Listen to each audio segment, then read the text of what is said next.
folks. Might be the last time you see them for a couple of weeks.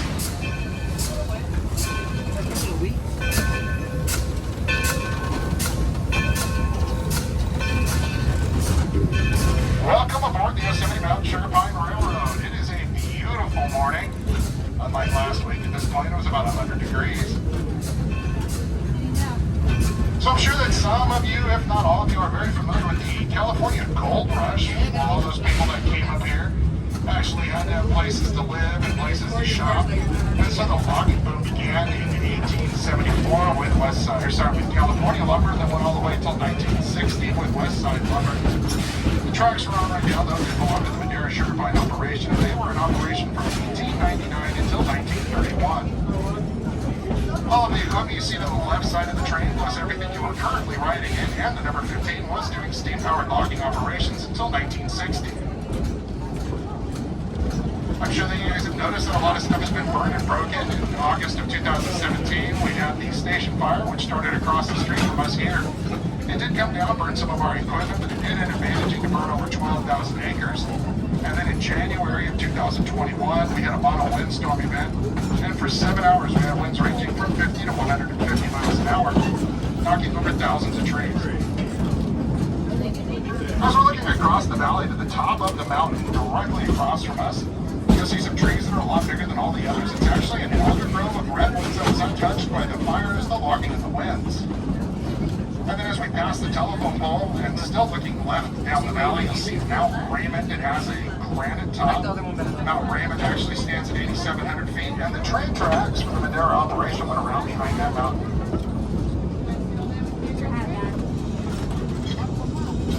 Of course, being a logging train, you'll definitely hear me talk about the trees. We do have a lot of them up here in the forest.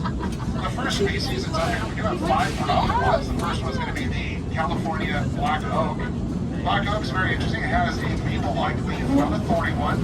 It's actually one of the only tree species up here that was never logged off for lumber, or was logged off for firewood to power the steam equipment. Native Americans did use the acorns off of that tree.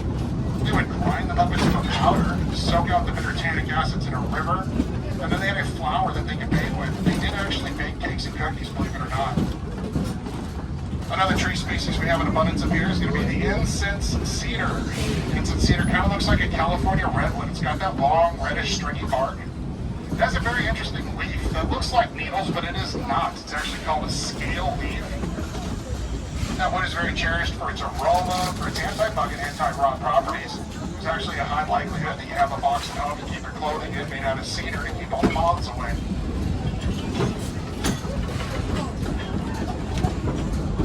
Another species that's in abundance up here is the white fir. White fir is very similar to the red fir, except red firs grow up at higher altitudes. White fir is easily identifiable because it has long horizontal branches that are completely covered in needles. You'll actually probably recognize it more, though, as the common Christmas tree.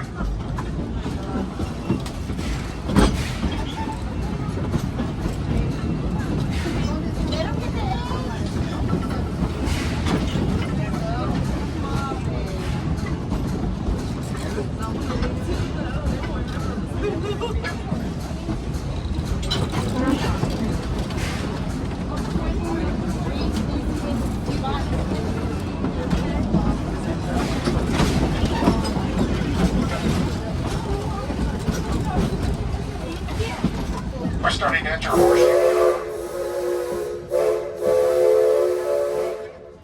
Curve was dug out in 1908 by a Chinese labor force just using picks and shovels. They actually loaded all the dirt on the wheelbarrows and carts and dumped it to the left side of the track. All those oddly shaped mounds we're about to pass are the original dig-out piles. When you checked in, we gave you postcards. One of the postcards is a photo of this exact area taken in 1910 with no trees, no vegetation, and a log train rolling through it. You are there. Another species that's in this loop is going to be the ponderosa pine. The ponderosa pine has a scaly orange bark. It almost looks like puzzle pieces stacked on top of each other. That's actually Mother Nature's way of keeping the tree from burning during wildfires. It flakes off when a fire is burning nearby the tree. When that tree is cut, it tends to smell like butterscotch or vanilla, but it absolutely does not taste like it. Don't ask me how I know. The tree, though, is very cherished for its long, straight grain, lack of knots. Needles are also very long on that tree. They grow up to about 10 inches long and grow in clusters of 3s. And then we have the sugar pine trees. They look like a ponderosa almost, except they don't have that puzzle-like bark. The sugar pines are the largest pine trees in the world. The largest was actually found recently in 2015 in Yosemite National Park. It stands over 274 feet tall and has over a 12-foot base. Not only are they the largest in the world, they also produce the largest pine cones. The pine cones can grow upwards of 24 inches long, weigh up to 4 pounds when full of sap. Needles on those trees are very short, grow in clusters of 5. Very easy to remember. Sugar, 5-letter word, 5 needles. The most identifiable thing that sets them apart from the ponderosa, though, is the fact that the pine cones grow at the very ends of the branches. The Madera Sugar Pine Operation Mill was about 3.5 miles down below us in the valley. They had train tracks going in every direction, almost like spokes on a wheel. Wherever there was viable wood to be found, they would run their tracks, cut everything down, pick up their tracks, dig new roadbeds, and lay down new rail. They did this over and over again until they clear-cut more than 30,000 acres. In fact, the roadbed we're on right now was in use from 1908 until 1924. And down below us is a forest access road on the right of the train. That was actually train tracks as well from about 1910 until 1931. The Madera Sugar Pine Operation clear-cut more than 30,000 acres of forest, which equates to about 1.9 billion board feet of lumber. If you were to actually take that wood and put it end to end, it would reach around the planet over 11 times. When they were cutting, they did not believe in reseeding of the forest. Everything you could see around you in every single direction, with the exception of a very few trees, are all under 120 years old.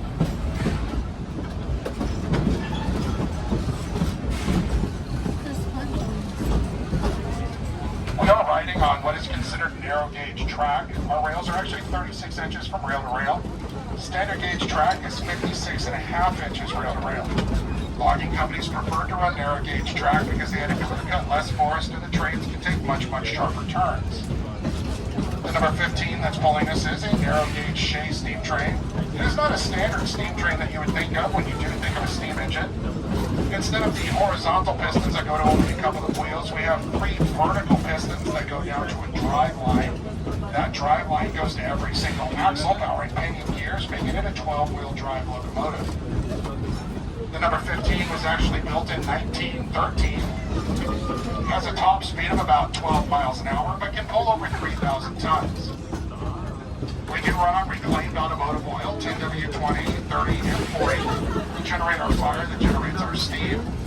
On one trip, like right now, we will go through about 70 gallons of oil and 700 gallons of water. The Shea design actually came from a gentleman named Ephraim Shea who lived in Michigan. Ephraim actually started his life as a school teacher and an inventor. He eventually joined the Civil War. When he was done with the Civil War, he became a logger still in Michigan. The only way he could move his trees around on his property after cutting them down was using a wooden sled being pulled by oxen when there was snow on the ground. Ephraim actually wanted to have a year-round logging operation, so he built wooden railroad tracks out of maple on his very first steam train. And unfortunately, the train at the time had too much downward force and it was breaking his wooden tracks. So Ephraim, being the inventor that he is, he actually designed a new steam train. His very first one was a flatbed rail car, not too different than the covered cars that you guys are riding in the front.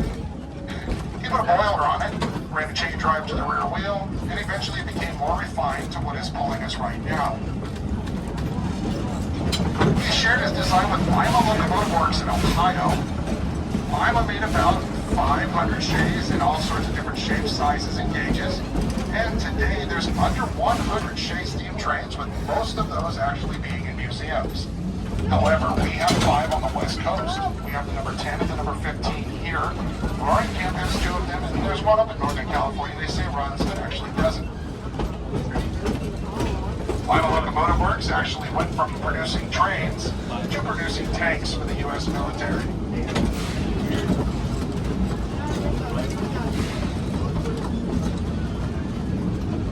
In a second, we're going to be taking a right turn, and when we do, it's a perfect video and photo opportunity. We'll be signed on to the engine, and we'll be signaling when we get to the crossing.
paid attention to the ground outside, you'll notice that we don't have a lot of grass up here, but we have a different type of plant. That plant is called bear clover. Bear clover is unique to the Sierra National Mountains. It grows nowhere else in the world. However, the loggers, when they were up here working, they had a very different name for it. They called it mountain misery. It grows in tangles that they tripped on all the time, and it produces a very foul-smelling sap that sticks to your clothes and takes forever to wash out.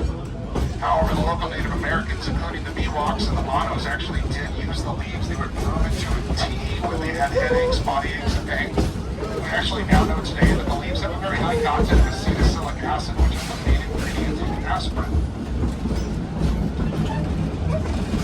In a second, on the right side of the train, we're going to be passing a maroon-colored shrub called a manzanita. That is Spanish for little apple. Manzanita does produce a little red berry. It tends to grow between 900 and 2,000 feet in elevation. That little red berry does actually kind of taste like apple. The Native Americans use that as well. They brew that into a cider-type drink. Sometimes actually incorporate the bear clover when they had stomach aches. It's pretty much now just a food source for the mule deer, the California black bear, when other food sources are scarce. If you guys are familiar with a gentleman named John Muir, and I certainly hope more up here in Yosemite. John Muir was actually a vegan, and one of his favorite foods was the manzanita berry. Wow. The Madera sugar mine operation was the largest at the time. They employed over 800 men. Those men worked 6 days a week, 10 to 12-hour days. They did very, very hard work. The unskilled labor made about 10 cents an hour. The skilled labor, such as engineers or surveyors, made about 30 cents an hour, only a nickel more than I make right now. And the loggers, they got paid by the tree. They would sit out every day with their double-bitted axes and crosscut saws to cut as much down as they possibly could to get the largest check they could get. Keep in mind, when they were actually doing all their logging operations up here, the trees that were here were the gigantic ones. They were 200 feet tall, sometimes upwards of a 15-foot base. The logs were so huge, they could usually only fit one log per car. When they were done cutting down the trees, they dragged these giant trees up the mountainside using a steam-powered winch on a sled called a donkey engine. It's pretty much a giant wooden sled with a boiler on it and a huge winch. They would drag them up to the train cars, they would load the logs onto the back of the cars, and then the train would go down to the Madera Mill again 3.5 miles down below us. When the logs arrived at that mill, they would dump them off into a log pond, and those logs are actually to be cut to transportable sizes, rough cut lumber that can be loaded onto wagons and carts and taken down to the city of Madera, 54 miles away. The original journey took about 2.5 days. Wagons are very slow, and the roads were horrible at the time. Once down in the city of Madera, though, they would be cut down to the finished sizes that everybody's familiar with at the hardware store and then sent out via Southern Pacific Railroad for a local and worldwide distribution. That original 2.5-day journey, though, was unacceptable. Within the first year, they built a log flume, which is a wooden water trough about 4 feet wide, 3 feet deep. They would fill it with water. They ran it the entire 54-mile route. They would bundle the boards together, send them down the flume, cutting the journey from 2.5 days to just 12 hours. When the log flume was built, it was the largest and longest wooden structure in the world. It cost them about $400,000 at the time, and adjusted for today's inflation would be about $16.9 million. With the log flume came a new job called the flume herder, and the flume herder's job was to stand on a board about 1 foot wide nailed to the side of the log flume. They needed to make sure the boards would continue to flow freely down to the city of Madera. They did live solitary lifestyles in cabins along the entire 54-mile route. You might be wondering how they got their food or how they got their meal or even communicated with the outside world. The loggers, on their days off, would actually fashion together crude rafts of the spare wood at the mill. They would ride these rafts down with sometimes not even enough space to sit. They would reach upwards of 50 miles an hour. And they would occasionally bring the food and mail for the flume herders, and as they were passing by, would throw it into their cabins, making the very first DoorDash. Of course, though, water does not flow uphill, so the workers had to find their own way back to work the next day.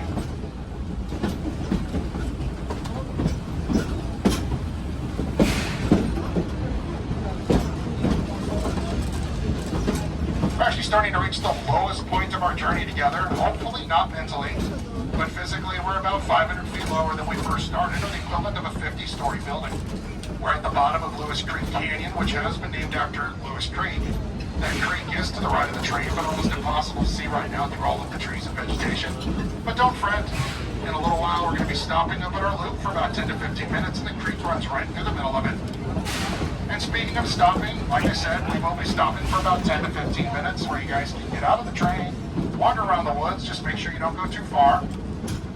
We do have trash cans, tables, bathrooms. Feel free to use any of them. If you by chance need to use the bathroom and you see that outhouse, that wooden outhouse that looks like it was built during the gold rush era, don't use it. Use the porta potty instead. You will be grateful.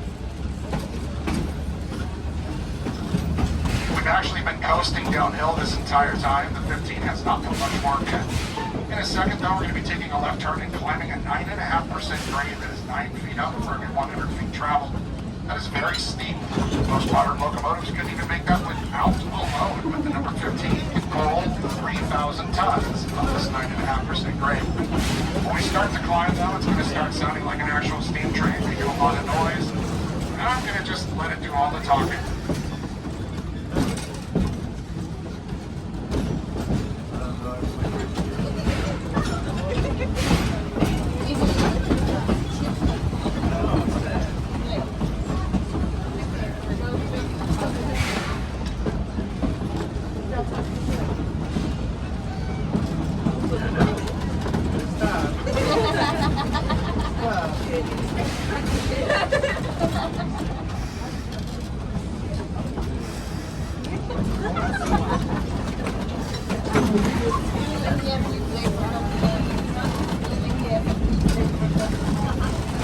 And here we go, starting our climb.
For you city folk that are desperate for Wi-Fi to check that Timber account of yours, feel free to walk off into the woods and just log on. Password's chop chop.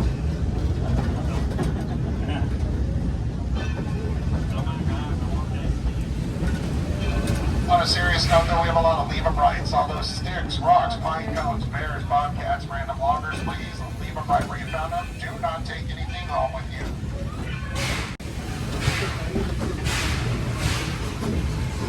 So we do host a lot of events here at our loop.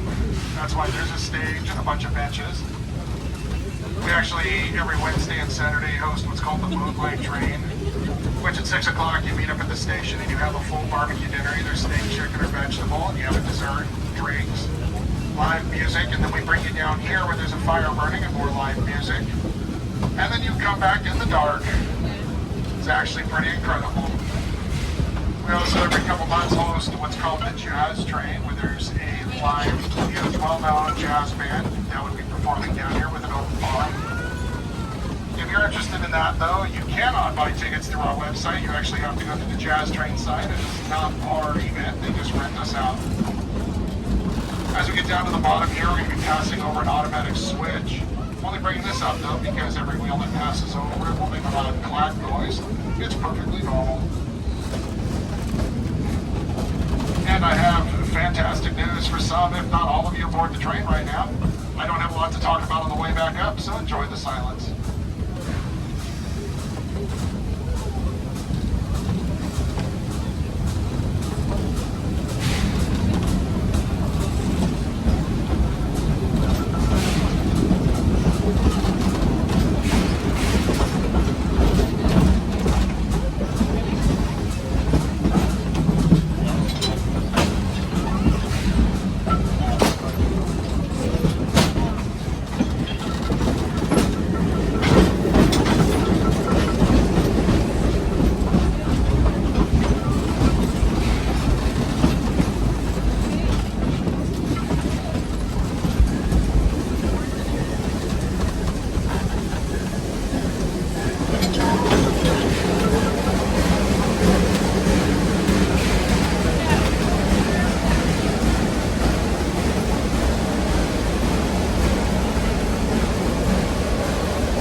types of birds, anything from bald eagles all the way to turkeys and California quail.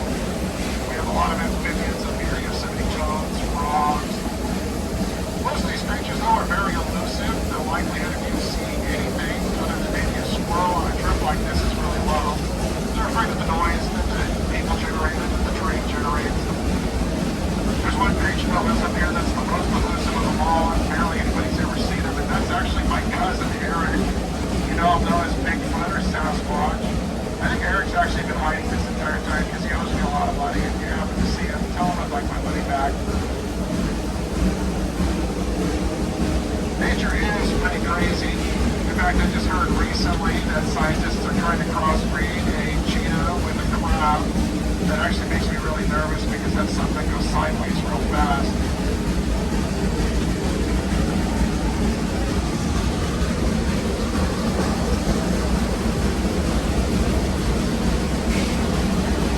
On a serious note, though, we're going to be passing a very special tree on the right side of the train. That's the upward hillside.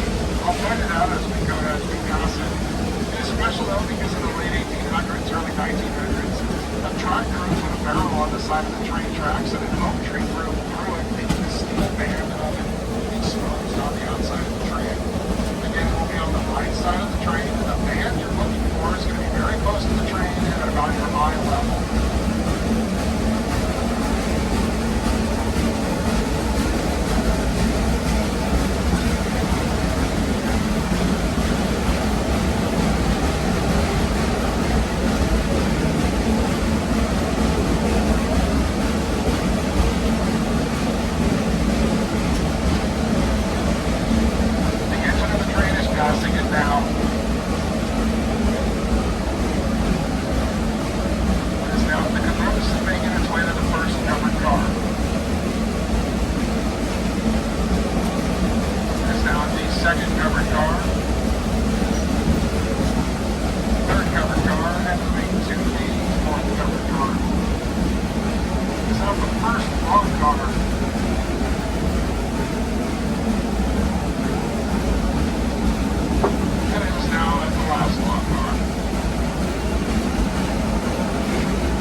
price of everything plummeted. The Dare certified operation found it no longer viable to remain in business, and on following November afternoon, the last of the logs were hauled off at Chowchilla Mountain. It was said that the bill held down the whistle at the plant for 10 minutes, signifying the end of an era. You can only imagine what that must have sounded like with no more trees.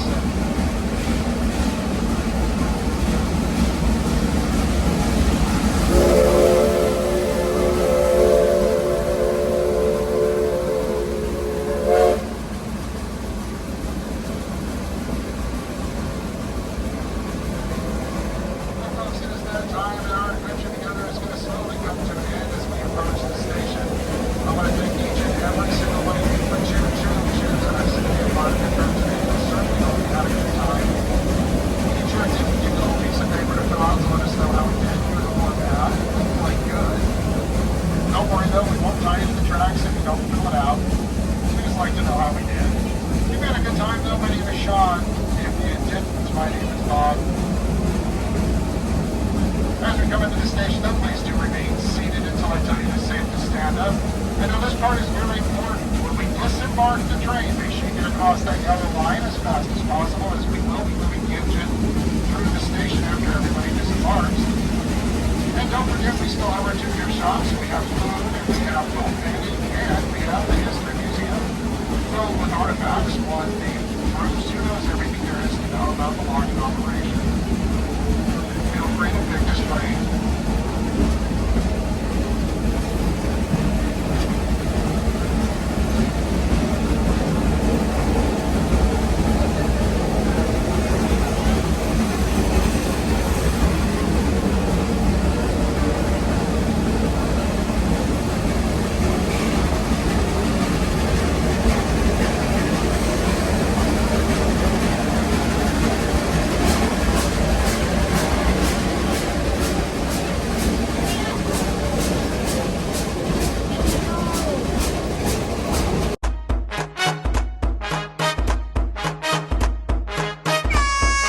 Tienen las chivas.